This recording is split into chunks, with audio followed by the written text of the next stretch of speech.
Good morning, everyone. This meeting is called to order. Mr. Trobin, has anyone signed up for public comment? Thank you. Good morning, Ms. Miller. Good morning, sir. How are we today? Very well, thank you. Good.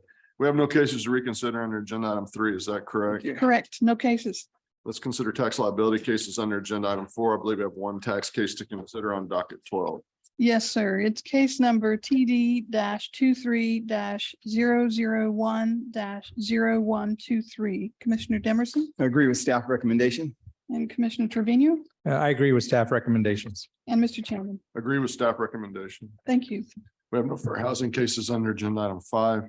Correct, Under agenda item 6, we have no wage claim cases on docket 12 pulled for additional discussion. correct. None pulled for additional discussion, but you should have received the wage claim short form dissent list for docket 12. I move we accept staff recommendations on the remaining wage claim cases on docket 12. May I second the chairman's motion, except the cases on which I'm dissenting is reflected in the wage claim short form dissent list for docket 12. I concur with chairman's motion, except for those cases on which I am dissenting as reflected on wage claim short form dissent list for docket 12. Motion passes with the exceptions that are noted. Let's move to agenda item 7, consideration of unemployment insurance cases on docket 12. Please proceed when you are ready. Case number 3132756, Commissioner Trevino. The AT decision is not supportable. The claimant was unable to appear at the hearing due to circumstances beyond her control. On the day of the hearing, she was handling a family emergency with her special needs son who required medical attention. Reverse the AT, good cause, resubmit.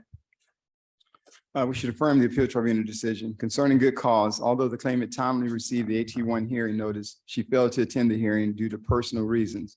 Since the claimant was not prevented from attending the AT hearing due to circumstances beyond her control, the claimant did not establish good cause. Concerning the job separation, the claimant was on probation for an incident with a coworker at the workplace. While on probation, the claimant violated the employer's policy by failing to inform the employer about her tardiness to work.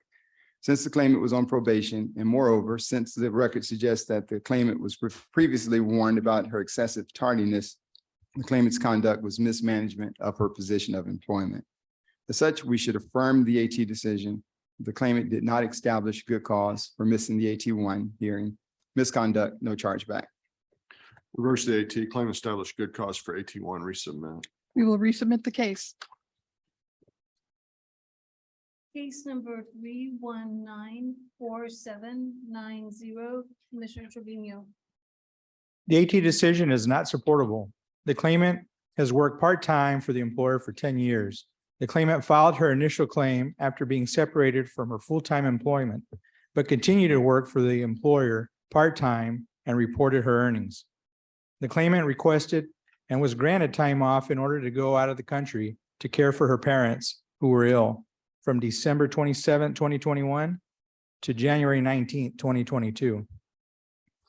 This was not a separation from employment with the employer, but an approved leave of absence, after which the claimant returned to work with the employer. Therefore, there was no job separation, and the determination related to the claim should be voided. Reverse the AT, void the continued claim, void job separation, and overpayment determinations. The appeal tribunal decision should be affirmed. First, I agree that the claimant filed a valid claim. As to the job separation, the claimant separated from the employer when she left work for personal reasons that were not related to the work. As such, the claimant quit without work-connected good cause. You should therefore affirm the AT decision, valid claim, voluntary leaving, overpayment. Also, we should send a memo to investigate any possible unreported earnings. Reverse the AT, invalid claim, void the separation and overpayment determinations. Just a point of clarification. In order to, the validity of claim issue was added, I believe, by the AT. There's no underlying validity determination to rule on. And yours is the only vote to invalidate the claim. It would be appropriate to leave the claim valid and void the separation determination.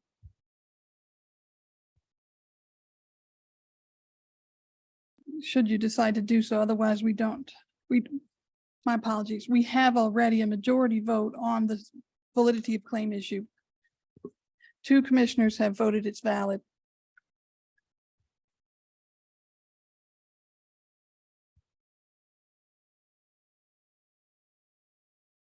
What if I void the continued claim? Yes, sir. I'll do that.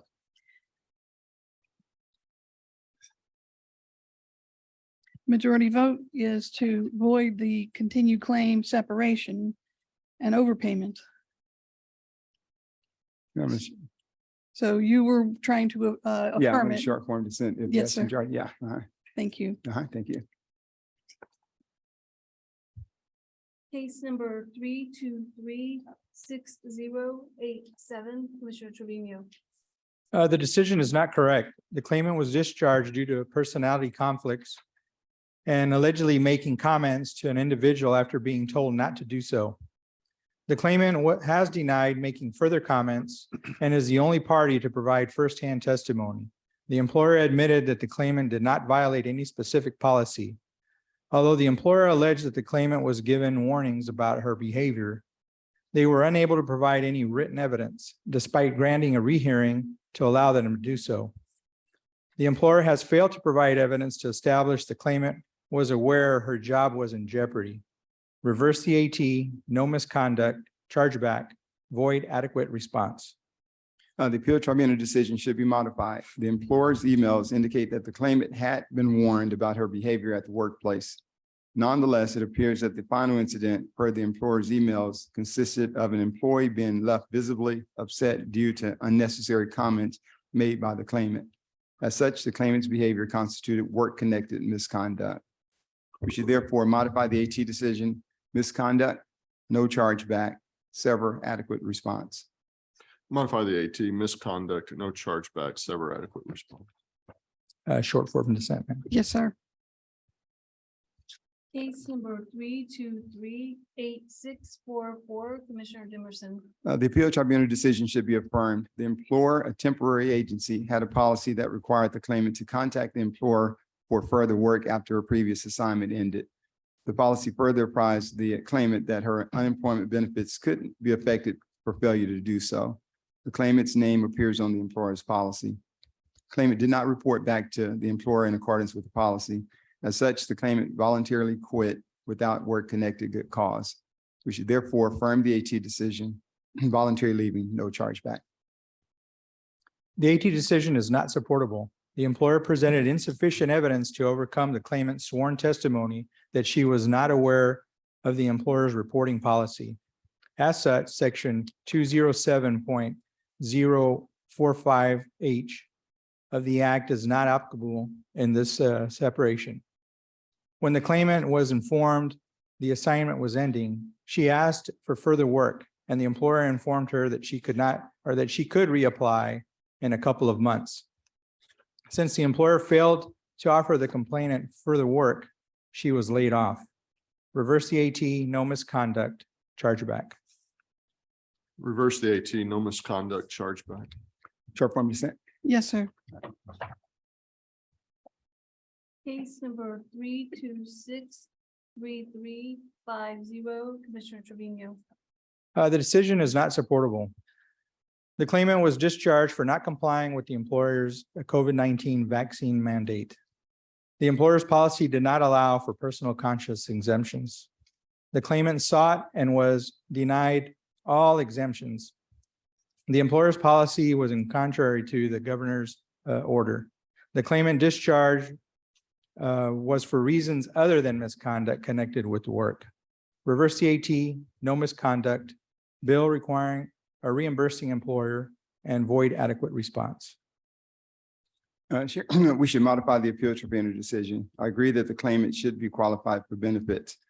Regarding the employer's liability, while I believe that the employer should not be billed under the circumstances of this case, current law does not allow for the protection of the employer's account. For this reason, I must reluctantly concur with the vote to bill the employer. Should modify the AT decision, no misconduct, reimburse an employer billed, void the adequate response issue, and I'd like to issue a long form concurring opinion in this case. Reverse the AT, no misconduct, bill reimbursing employer, void adequate response. Thank you. We have a unanimous decision with a long form concur. Thank you. Case number 3322166, Commissioner Dimerson. We should reverse the appeal tribunal decision. First, whether viewed as a quit or discharge, the claimant separated under disqualifying circumstances. The claimant's manager testified that during her last weeks of employment, the claimant rejected all assignments due to personal reasons. By refusing the assignments and making herself unavailable for work, the claimant initiated the job separation and effectively quit without good cause connected with the work. If we view the separation as a discharge under the claimant's work agreement, rejecting 3 consecutive work agreements would result in termination. Hereby refusing to work multiple assignments and failing to respond to the employer's contact request, the claimant mismanaged her position of employment. Thus, we should reverse the AT decision, misconduct, no chargeback, adequate employer response. In the alternative, we should grant a rehearing in this case. The employer tried to submit several documents for the appeal hearing, including the claimant's floater agreement, the claimant's schedule, and the employer's general rules and regulations. Because these documents were not received by TWC, we should rehear this case for submission and review of these documents before rendering our decision. The AT decision should be affirmed. The claimant worked as a floater, an on-call or as-needed employee, and the claimant did not know at the end of each shift when or if she would be offered additional work.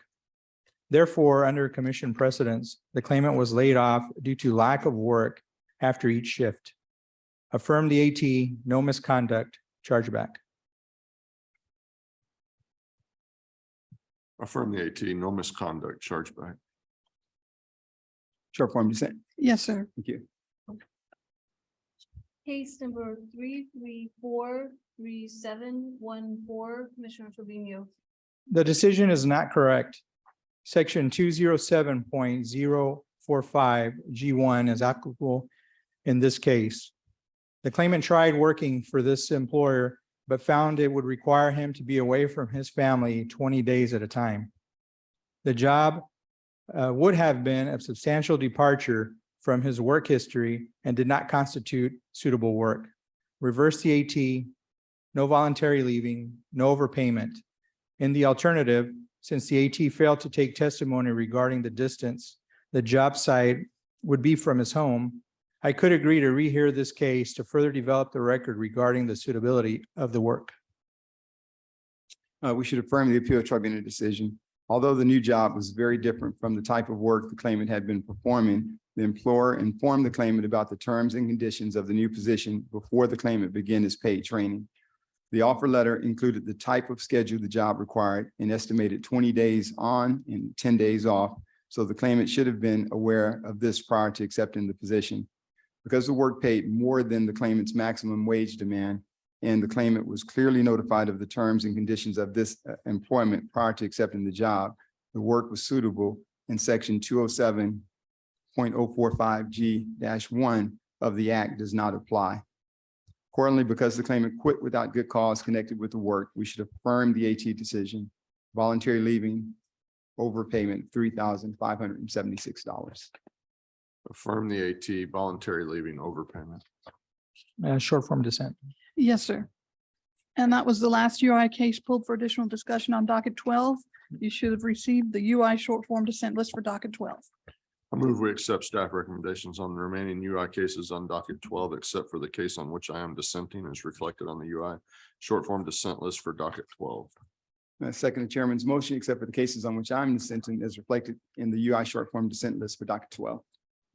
And I concur with chairman's motion, except for those cases on which I am dissenting, as reflected on the UI short form dissent list for docket 12. Motion passes with the exceptions noted. Thank you. Thank you. Is there any other order of business come before the commission? Is there a motion to adjourn? So moved. I second the motion Been to moved to adjourn. second to adjourn. We're adjourned. Thank you.